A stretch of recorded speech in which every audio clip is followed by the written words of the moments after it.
Kasabay na mahigpit na pagtutok ng administrasyon sa usapin ng pagsusugal online, total ban ang isinusulong ng ilang senador hinggil dito. Ang Malacanang bukas din sa posibleng pagpapataw ng buwis sa online gambling. Si Daniel Manalastas sa sentro ng balita. Punong-puno ng alegasyon ng mga krimen ang bumalot noon sa POGO o Philippine Offshore Gaming Operators. Kaliwat kanan ang naaresto ng mga otoridad na dinadawit dito na nagresulta umano ng mga kidnapping, pagpatay at iba pa umanong karahasan. Pero kung tatanungin si Senador JV Ejercito, may mas masahol pa raw dito. At ito ang online gambling.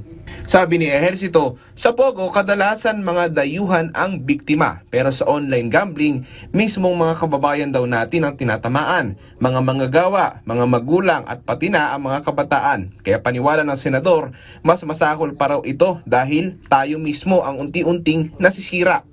Pero kung si Senador Juan Miguel Zubiri ang tatanungin, pagbawal sa online gambling ang solusyon. May panawagan din si Zubiri kay Pangulong Ferdinand R. Marcos Jr.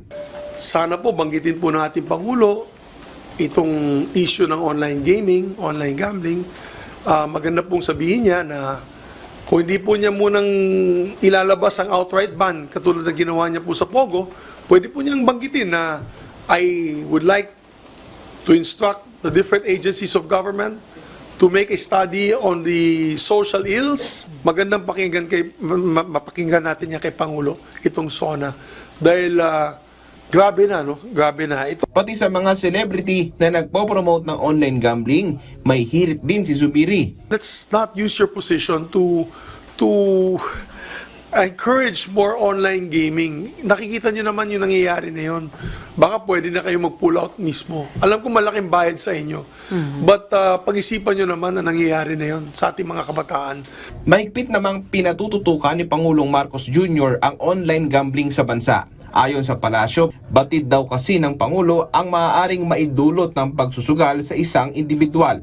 Kaya naman bukas daw ang Malacanang sa posibleng pagpapataw ng buwis sa mga sugal online. Para naman po ito sa ikabubuti ng pamilyang Pilipino. Batid po ng Pangulo na maaari mangyari sa mga gumon sa sugal at hindi niya naman po tututulan basta po mayroon pong sapat na pag-aaral para po ang tungkol sa buwis na ipapataw man. Pero paiigtingin pa po, maliban po dito sa mga online gaming sites na license or lehitimo naman, paiigtingin po lalo ang paglaban sa mga illegitimate o yung mga yung hindi tama or hindi rehistradong. Gusto natin limitahan ang itong klaseng mga pagsusugal at mabawasan ang mga gumon sa sugal. At ito po ay para sa taong bayan at ang lahat ng pwedeng suggestion at maaaring batas para ito ay masawata. Hindi naman po yan tututulan ng ating Pangulo. Daniel Manalastas para sa Pambansang TV sa Bagong Pilipinas.